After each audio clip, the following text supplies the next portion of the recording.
Pernahkah kamu merasa hidupmu serba cukup padahal gaji tak bertambah? Atau justru, sering mengalami keajaiban, hutang terbayar, rezeki berdatangan tanpa diduga, dan urusan terasa ringan setelah subuh? Mungkin kamu sedang dipilih Allah. Karena ada sebuah rahasia dahsyat yang diajarkan Nabi Shallallahu Alaihi Wasallam, bukan sulap, bukan mantra. Hanya 3 zikir ringan, tapi siapa yang mengamalkannya, akan dikejar rezeki seperti bayangan mengejar cahaya. Dan inilah kisahnya. Bismillah walhamdulillah, jika video ini muncul di beranda kamu, ini adalah petunjuk dari Allah kepadamu. Setidaknya tulislah sholawat kepada Nabi Muhammad SAW dalam komentar. Insya Allah bisa jadi bukti kecintaan kita untuk mendapatkan syafaat kelak di akhirat, dan semoga diijabah semua doa dan keinginanmu. Assalamualaikum warahmatullahi wabarakatuh. Teman-teman, syukur alhamdulillah kita bisa berjumpa lagi di channel ini. Sholawat dan salam selalu dan tetap tercurahkan kepada junjungan kita, kepada Nabi besar Muhammad SAW. Allahumma sholli ala Sayyidina Muhammad wa ala ali Sayyidina Muhammad. Harapan dan doa kita bersama, semoga kita semua diberikan kesehatan, dilapangkan rizki, dan diampuni dosa serta dipanjangkan umurnya. Amin ya robbal alamin. Namanya Pak Sulaiman, seorang penjaga masjid di kampung kecil bernama Sukamulya. Tak ada yang mengenalnya di media sosial, tak ada gelar sarjana di belakang namanya. Tapi setiap kali ada orang miskin yang lapar, entah kenapa pintu rumah Pak Sulaiman yang mereka tuju. Dan anehnya, Pak Sulaiman tak pernah menolak. Padahal penghasilannya hanya cukup untuk makan seadanya bersama istrinya, Bu Kalsum. Tidak punya anak, tak punya toko, apalagi sawah warisan. Tapi, tetap saja, hidupnya tak pernah terlihat kekurangan. "Pak, gimana sih rahasianya?" tanya seorang pemuda, sebut saja namanya Andi. Ia sering datang ke masjid selepas subuh, dan selalu melihat Pak Sulaiman duduk khusyuk setelah sholat, mulutnya komat-kamit dalam zikir yang panjang. Pak Sulaiman tersenyum. "Rahasianya? Bukan saya, Nak. Ini zikir warisan Nabi kita Shallallahu Alaihi Wasallam. Saya hanya mengamalkan. Tapi kalau kamu istiqomah, kamu akan rasakan sendiri." Andi penasaran. Hidupnya sedang kacau. Usaha online-nya sepi, cicilan motor menumpuk, dan ibunya sering sakit. Dia butuh keajaiban. Maka pagi itu, dia duduk di samping Pak Sulaiman. "Coba kamu baca 3 ini setiap habis subuh. Jangan langsung bangun. Duduk dulu. Baca dengan hati." Pak Sulaiman lalu menyebutkan 3 zikir yang ringan tapi sangat dalam maknanya. 1. Astagfirullah wa atubu ilaih. 2. Allahumma ajirni min an-nar. 3. Ya Fatah, ya Razzaq. Andi mencatat. Dan sejak hari itu, ia memulai pagi-paginya dengan rutinitas sederhana yang mengubah segalanya. Tapi benarkah hanya dengan 3 zikir ini rezeki bisa berubah? Pak Sulaiman hanya tersenyum. Rezeki bukan cuma uang, Nak. Tapi tenang hati, sehat badan, dan urusan yang dimudahkan. Dan semuanya akan datang, jika kamu sabar dan istiqomah. Dan benar saja, hari-hari berikutnya mulai memperlihatkan keajaiban. Hari pertama, Andi belum merasa apa-apa. Ia membaca 3 zikir itu persis seperti yang diajarkan Pak Sulaiman. 1. Astagfirullah wa atubu ilaih, memohon ampunan, karena rezeki sering terhalang oleh dosa. 2. Allahumma ajirni min an-nar, permohonan perlindungan, agar hidup dijauhkan dari murka dan ujian berat. 3. Ya Fatah, ya Razzaq, menyebut 2 nama Allah, Sang Maha Pembuka Jalan dan Maha Pemberi Rezeki. Ia ulangi 33 kali setiap zikir, lalu menutup dengan doa. Sederhana, tapi entah mengapa ada rasa tenang yang meresap. Hari kedua, Andi tetap melakukannya. Dan pagi itu, saat membuka ponsel, sebuah notifikasi muncul dari marketplace. "Produk Anda laku 2 buah. Silakan kirim segera." Andi terdiam. Barang itu sudah seminggu tak dilirik pembeli. Ia pikir barangnya tak akan laku. Tapi pagi itu, ada 2 pembelian sekaligus. "Ya Allah, ini kebetulan," atau pikirnya. Hari ketiga, ia kembali berzikir seusai subuh. Kali ini ia membaca lebih pelan, lebih dalam, mencoba menghadirkan hatinya. Pagi itu, seorang teman lama menelponnya. "Andi, masih bisa bantu desain? Aku butuh buat proyek kantor. Budgetnya lumayan." Padahal sudah lama ia tak mendapatkan klien desain grafis. Sekali lagi, datang tak terduga. Hari keempat, Andi mulai sadar, ini bukan kebetulan. Ia pun mulai menjadikan zikir subuh sebagai kebiasaan sakral. Bahkan sebelum azan subuh, ia sudah bangun untuk menyiapkan diri. Setelah sholat, ia tak lagi terburu-buru bangkit. Ia duduk diam, tenggelam dalam zikir yang kini terasa lebih hidup dari sebelumnya. Hari kelima, ia menemui Pak Sulaiman lagi. "Pak, apakah ini yang disebut rezeki tak terduga?" Pak Sulaiman tersenyum. "Itu baru awal, Nak. Tapi ingat, zikir bukan alat sulap. Ini bukan transaksi, tapi pertemuan hati dengan Allah.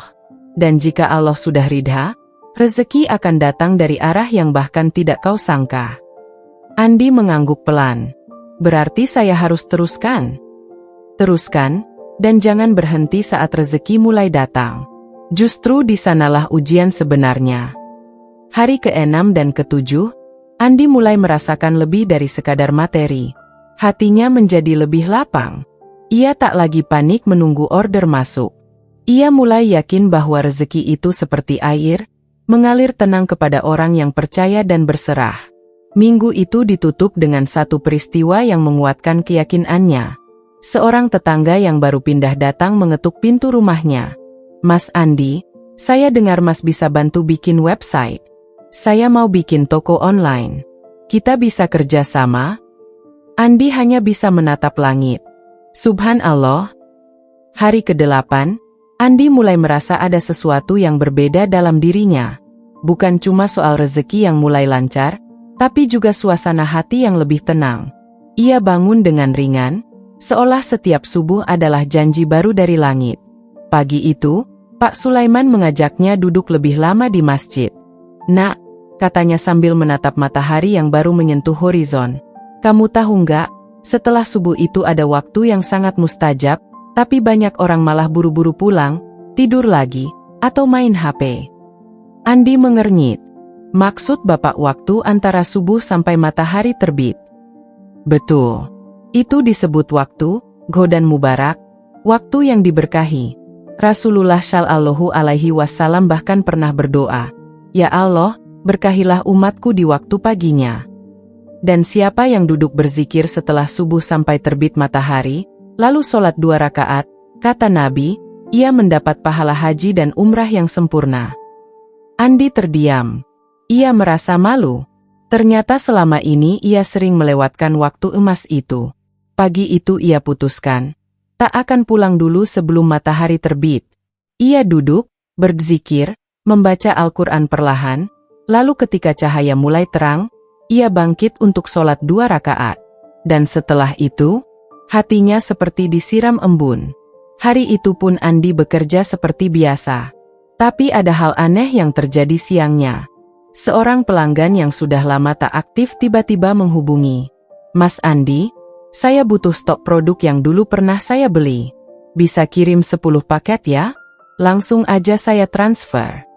Tanpa banyak tanya, uang pun langsung masuk. Jumlahnya cukup besar. Andi hanya bisa terduduk. Bukan karena nominalnya, tapi karena kejadian itu terjadi hanya beberapa jam setelah ia duduk berzikir pagi tadi. "Ya Allah, benarkah ini keberkahan waktu pagi?" bisiknya. Hari-hari berikutnya, Andi mulai disiplin menjaga waktu pagi. Ia tidak lagi memikirkan algoritma media sosial, tidak lagi sibuk mengecek insight. Ia lebih khusyuk memperbaiki hubungan dengan Allah, percaya bahwa jika langit sudah ridha, bumi pasti ikut tunduk. Di suatu pagi, ia mengantar kopi hangat untuk Pak Sulaiman. "Pak, saya mulai paham sekarang. Dulu saya kira rezeki itu harus dikejar. Tapi ternyata, kalau kita tahu caranya, rezeki justru yang akan datang mengejar." Pak Sulaiman tersenyum, lalu berkata, "Yang mengejar dunia akan letih. Tapi siapa yang mengejar Allah, dunia akan disuruh ikut berlari di belakangnya. Hidup Andi berubah dalam 2 minggu terakhir. Pemasukan mulai lancar, order bertambah, bahkan ibunya yang sempat sakit kini mulai membaik. Rumah kecilnya terasa lebih hangat, lebih tenang. Tapi seperti kata Pak Sulaiman, kadang, saat kita berada di puncak syukur, justru disitulah Allah menguji, apakah kita sungguh mencintainya, atau hanya mencintai pemberiannya. Dan ujian itu pun datang. Tiba-tiba salah satu pembeli komplain besar-besaran. Katanya, produk yang dikirim rusak. Pembeli itu menuliskan komentar negatif di media sosial, dan efeknya, orderan Andi langsung turun tajam. Hari itu, Andi terduduk lemas di kamar. Mulutnya ingin mengeluh, hatinya goyah. Ya Allah, kenapa di saat aku mulai istiqomah, justru begini jadinya? Ia hampir tergoda untuk melewatkan zikir subuh keesokan harinya. Tapi suara dalam hatinya menegur. Apakah kamu hanya mau berzikir ketika rezekimu lancar saja? Akhirnya, meski dengan berat hati dan pikiran kacau, Andi tetap bangun. Ia wudhu dalam diam, sholat subuh, lalu duduk seperti biasa. Namun zikirnya kali ini berbeda. Bukan hanya kata-kata, tapi isinya adalah air mata. Astagfirullah wa atubu ilaih. Lidahnya gemetar. Ia merasa hina, karena baru diuji sedikit saja sudah lemah. Allahumma ajirni min an-naar. Ia takut. Bukan takut kehilangan uang, tapi takut kehilangan cinta Allah. Ya Fatah, ya Razzaq. Ia merintih dalam hati. Ya Allah, bukakan jalan MU. Aku pasrah. Kalau ini ujian MU, kuatkan aku. Pagi itu, Andi tidak minta order. Ia tidak minta pelanggan kembali. Ia hanya minta satu, dikuatkan untuk tetap istiqomah. Siangnya, keajaiban kecil terjadi. Pembeli yang sebelumnya komplain, tiba-tiba menghapus komentar negatifnya dan mengirim pesan. Mas Andi, saya minta maaf. Ternyata kerusakan bukan dari produk, tapi dari jasa kurir. Saya sudah klarifikasi. Insya Allah saya order lagi bulan depan. Andi terdiam. Ia tidak membalas pesan itu dulu. Ia hanya menatap langit sambil berkata, terima kasih, ya Rab. Aku tahu, ini bukan tentang bisnis, tapi tentang hatiku. Hari itu, Andi belajar satu hal penting. Rezeki itu bukan soal jumlah, tapi soal siapa yang menggenggam hatimu saat engkau kehilangan segalanya. Pagi itu terasa berbeda. Matahari belum terbit, tapi langit sudah mulai menampakkan semburat keemasannya. Di masjid kecil kampung Sukamulya, 2 sosok duduk berdampingan, Pak Sulaiman dan Andi. Sudah sebulan lebih Andi istiqomah dengan 3 zikir itu. Ia tak lagi menghitung berapa banyak rezeki yang datang, karena hatinya sudah cukup dengan rasa syukur. Tapi pagi itu, ia ingin bertanya sesuatu yang telah lama ia simpan. Pak, apakah 3 zikir ini benar-benar bisa membuka pintu langit? Apa ini yang membuat hidup Bapak terlihat begitu tenang, meski tidak kaya? Pak Sulaiman tersenyum, seperti biasa. Nak, zikir itu bukan kunci uang turun dari langit. Tapi zikir itu kunci hatimu terbuka kepada Allah. Dan ketika hati terbuka, maka hidupmu akan penuh cahaya. Rezeki? Itu hanya bonus. Ia melanjutkan. Coba kamu pikir, saat kamu bilang, Astagfirullah wa atubu ilaih. Kamu sedang bersihkan penghalang rezekimu, yaitu dosamu sendiri. Saat kamu ucapkan, Allahumma ajirni min an-naar, kamu sedang minta perlindungan dari ujian yang lebih besar dari dunia. Dan saat kamu sebut, Ya Fatah, Ya Razzaq, kamu sedang mengetuk pintu langit dengan nama-namanya yang paling agung. Mana mungkin pintu itu tak terbuka? Andi menunduk, matanya berkaca-kaca. Kini ia benar-benar paham. Selama ini ia sibuk mengejar hasil, padahal Allah ingin agar ia memahami proses. Ia ingin kaya, tapi lupa bahwa yang paling penting adalah kaya jiwa. Ia ingin usahanya sukses, tapi lupa bahwa yang utama adalah ridha dari Yang Maha Kuasa. Hari itu, setelah matahari terbit, Andi menunaikan 2 rakaat sholat Isyraq. Lalu ia berjalan pulang dengan langkah ringan, seolah membawa hadiah dari langit. ketenangan yang tak bisa dibeli dengan uang. Dan benar saja, dalam beberapa hari ke depan, hal-hal baik terus berdatangan.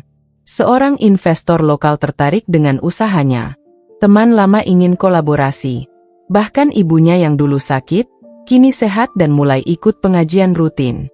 Namun bagi Andi, itu semua hanyalah penguat bahwa jalan zikir setelah subuh adalah jalan kembalinya hati kepada Allah. Bukan jaminan kaya raya, tapi jaminan bahwa engkau akan selalu berada di dalam penjagaannya. Ia mulai membagikan kisahnya kepada teman-temannya, tetangganya, bahkan lewat akun media sosialnya. Aku tidak bisa menjanjikan kalian jadi kaya setelah zikir ini, katanya.